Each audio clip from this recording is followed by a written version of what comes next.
आदरणीय धर्म प्रेमी सज्जनों, सादर नमस्ते। मैं जेठालाल विश्वकर्मा आप सभी का हार्दिक अभिनंदन करता हूँ। रामायण अरण्यकांड सर्ग 28। ये कथा आपको सत्य रामायण से सुनाई जा रही है। पिछले अंक में आपने सुना जब सीता जी ने वन में अपने पति के कंठ स्वर के समान उस आर्तनाद को सुना, तब उसने लक्ष्मण से कहा, तनिक जाकर राम का पता तो लगाओ। तदंतर जितेंद्रिय लक्ष्मण ने हाथ जोड़ और कुछ झुककर सीता जी को प्रणाम किया। फिर बार बार पीछे मुड़कर सीता जी को देखते हुए वह राम के पास चले गए।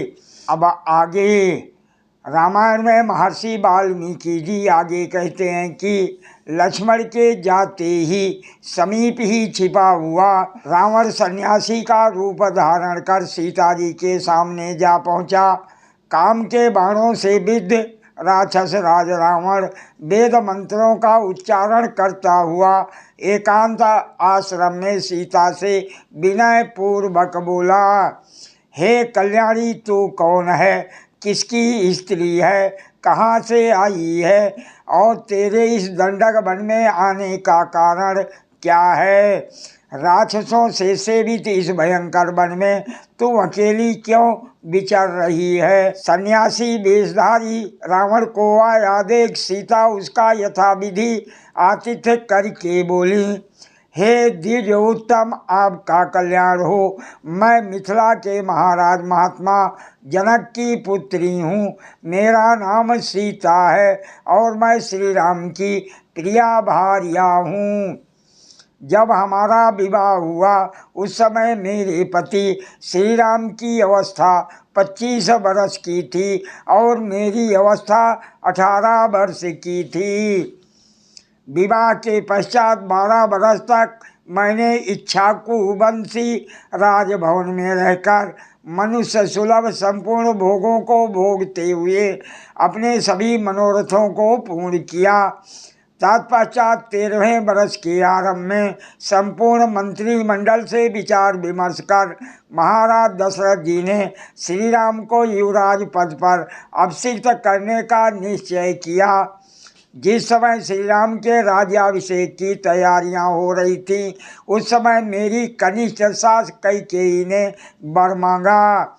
कैकेयी ने सत्य प्रतिज्ञा अपने पति महाराज दशरथ से मेरे पति के लिए वनवास और राजकुमार भरत के लिए राज्याभिषेक ये 2 वर मांगे। उसने ये भी कहा कि मैं ना तो खाऊंगी, ना पीऊंगी और ना सोऊंगी।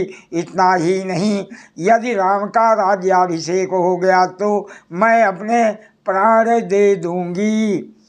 कैकेयी के ऐसा कहने पर मेरे ससुर महाराज दशरथ जी ने कैकेयी से विविध प्रकार के अन्य पदार्थ मांगने के लिए कहा, परंतु माता कैकेयी ने अपने पति की प्रार्थना को स्वीकार नहीं किया। सत्य प्रतिज्ञ महाराज दशरथ जी ने कैकेयी को प्रसन्न करने के लिए पूर्व घोषित श्री राम का राज्याभिषेक नहीं किया। जब श्री राम अपने राज्याभिषेक के लिए महाराज दशरथ जी के समीप आए तब माता कैकेयी ने दृढ़तापूर्वक मेरे पति से ये वचन कहा, हे राम, तुम्हारे पिताजी ने तुम्हें जो आदेश दिया है वो मुझसे सुनो। महाराज की आज्ञा है कि ये निष्कंटक राज्य भरत को दिया जाए और तुम 14 वर्ष तक वन में वास करो। अतः तुम वन में जाओ और अपने पिता को मिथ्यावादी होने से बचाओ। तब बीत भय दृढ़ व्रतधारी मेरे पति श्री राम ने ऐसा ही होगा ये कहकर कैकेयी की बात को स्वीकार कर लिया। हे ब्राह्मण, मेरे पति श्री राम दान देते हैं, लेते नहीं हैं। वह सत्य बोलते हैं, असत्य नहीं। श्री राम का ये अटल एवं सर्वोत्तम व्रत है। श्री राम के लक्ष्मण नामक महापराक्रमी सौतेले भाई हैं। वो नरकेसरी मेरे पति के सहायक और संग्राम में शत्रु का नाश करने वाले हैं। कैकेयी के कारण हम तीनों राज्य से भ्रष्ट होकर वनवासी बनाए गए। हे द्विज श्रेष्ठ, इस वन में हम लोग अपने ओज और पराक्रम से विचरण करते हैं। यदि आप विश्राम करना चाहें तो थोड़ी देर यहाँ ठहरें। मेरे पति देव वन में होने वाले कंदमूल आदि लेकर आते ही होंगे।